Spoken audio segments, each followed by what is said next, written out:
परमात्मा कहा करते कि जैसे हमने भक्ति रूपी पौधा बीजना है और हम नर्सरी से कोई पौधा लाए, कैसे बीजेंगे? उसको गड्ढा खोदेंगे और उस गड्ढे में उसको जड़ों की तरफ से दबाकर मिट्टी में, फिर उस जड़ों की मूल की सिंचाई करेंगे।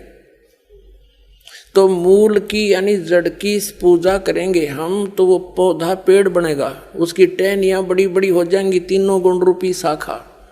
तो उन शाखाओं का फल लगेगा और फल के लिए हम सारा प्रोसेस अपना कर रहे हैं, फल प्राप्ति के लिए हम कर रहे हैं। तो हमने तोड़ने नहीं होते, हमने ऐसे करना है, अपनी way of worship according to the spiritual करना है, शास्त्रों के अनुसार करना। देखना, ये समझ लो हम एक पौधा लाए तो ये है बुद्धिमता। जड़ों को गमले में यानी मिट्टी में डाला, दबा दिया और पूजा शुरू कर दी, सिंचाई। ये जड़ कबीर परमात्मा है इस संसार रूपी वृक्ष की। अब ये हमने जड़ों को पूजना है। इन ब्रह्मा विष्णु महेश की पूजा नहीं कर, हम क्या कर रहे हैं? ऐसे कर रहे हैं। ये बता बाल कौन काम कर रखे हमने? हंसी नहीं आवे। हम ऐसी पूजा कर रहे हैं, उल्टा काम कर लिया हमने।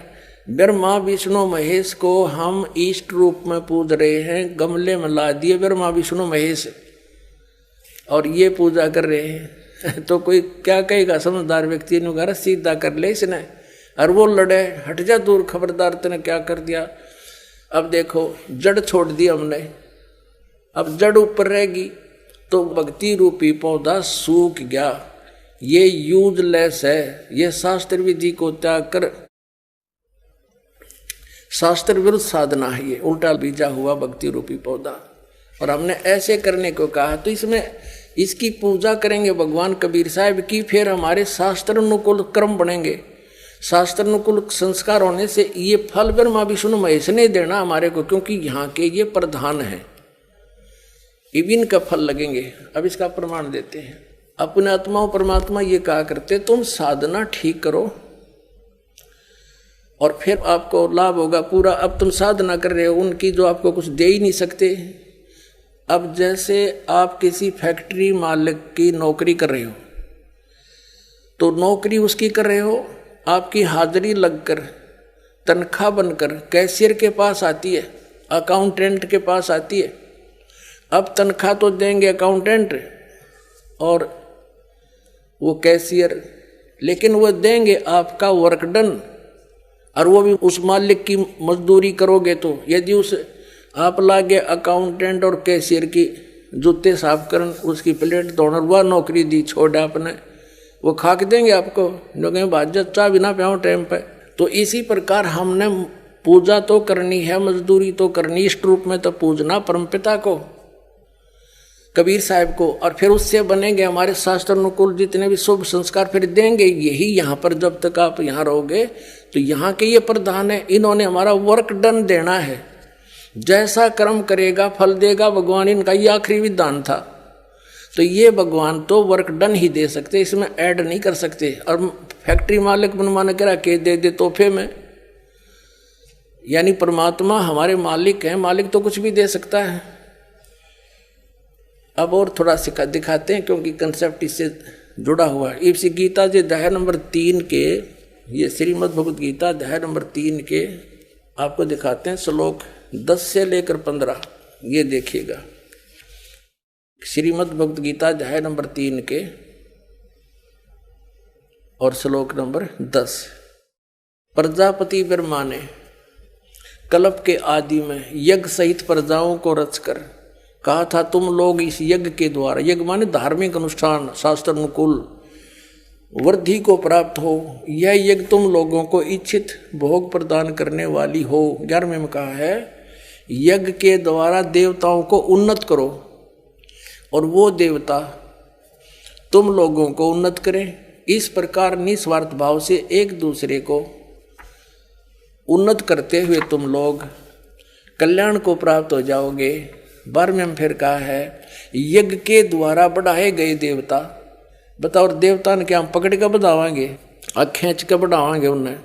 अब ये विधि बता रखी है कि शास्त्र अनुकूल साधना करने से जड़ की पूजा करने से ये तीनों देवता रूपी शाखा बढ़ जाएंगी, बड़ी हो जाएंगी, फिर ये फल देंगे। देखिए, यज्ञ के द्वारा, शास्त्रानुकूल साधना के द्वारा बढ़ाए हुए यानी बढ़े हुए देवता, ये तीनों शाखाएं तुम लोगों के बिना मांगे ही इच्छित भोग निश्चित देते रहेंगे। उन देवताओं को दिए हुए भोगों को जो पुरुष उनके बिना दिए स्वयं भोगता है वह चोर है। अब क्या सिद्ध हो गया कि जैसे हम मूल की पूजा करेंगे, मूल की यानी जड़ की पूजा करने से टहनी बड़ी हो जाएंगी, ये देवता बढ़ गए, बड़े होकर ये फलों से लथपथ हो जाएंगी, ये टहनी बिना मांगे देंगे अपने आप, क्योंकि हम मूल की पूजा कर रहे हैं तो अपने आप इनका बस की बात नहीं, देने पड़ेंगे फल हमारे को। आगे देखो, और जो फिर कहते हैं धर्म दान नहीं करते तो वो तो चोर हैं, वो फिर स्वयं भोगता है बिना गुण को दिए यानी बिना कुछ दान किए तो चोर है। 13वें में कहा है, यज्ञ से बचे हुए अन्न को खाने वाले श्रेष्ठ पुरुष सब पापों से मुक्त हो जाते हैं, और जो पापी लोग अपने शरीर पोषण के लिए ही अन्न पकाते हैं वे तो पाप ही खाते हैं। इसका कहने का भाव यह है, अपने आत्माओं यहाँ पर सतलोक आश्रम बरवाला जिला हिसार हरियाणा में पूरे विश्व में एक ये स्थान है जहाँ शास्त्र अनुकूल साधना होती है।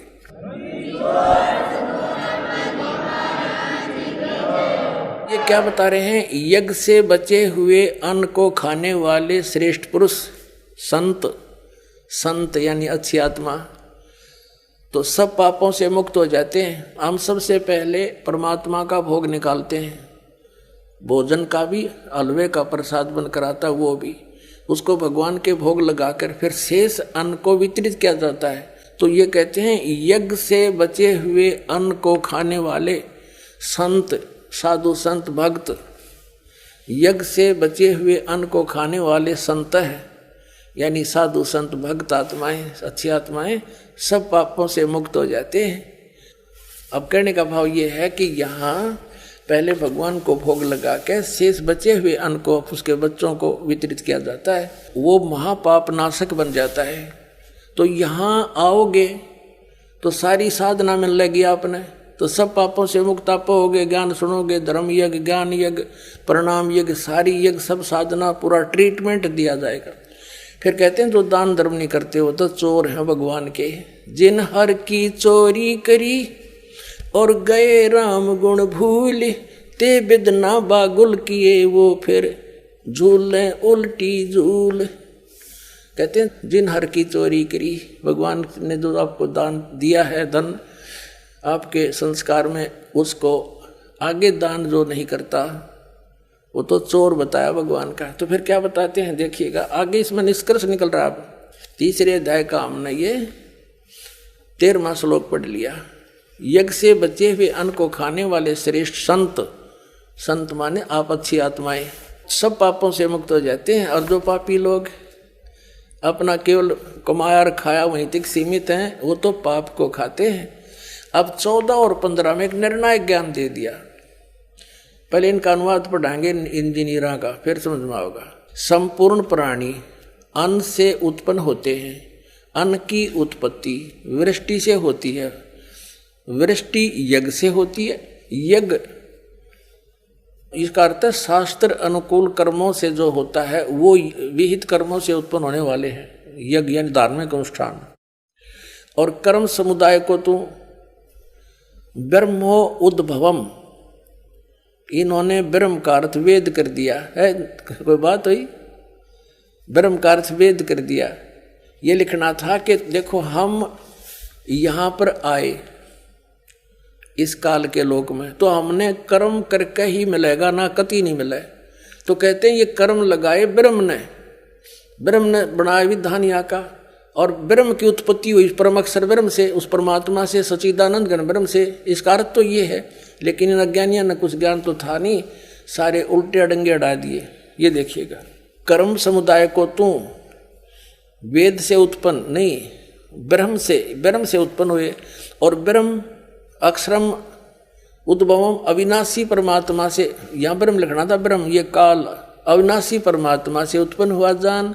इससे सिद्ध होता है कि सर्वगतम ब्रह्म, सर्वगतम माने सर्वव्यापी परमात्मा, सबका मालिक, सदा ही यज्ञों में प्रतिष्ठित है। वो इष्ट रूप में पूज्य है, वही प्रतिष्ठित है सभी यज्ञों में, उसको इष्ट मानकर पूजा करनी चाहिए। इसका निष्कर्ष ये निकल गया। अब हम उस परमात्मा को इष्ट मानकर पूजा करेंगे तो हमारी शास्त्र अनुकूल साधना होगी।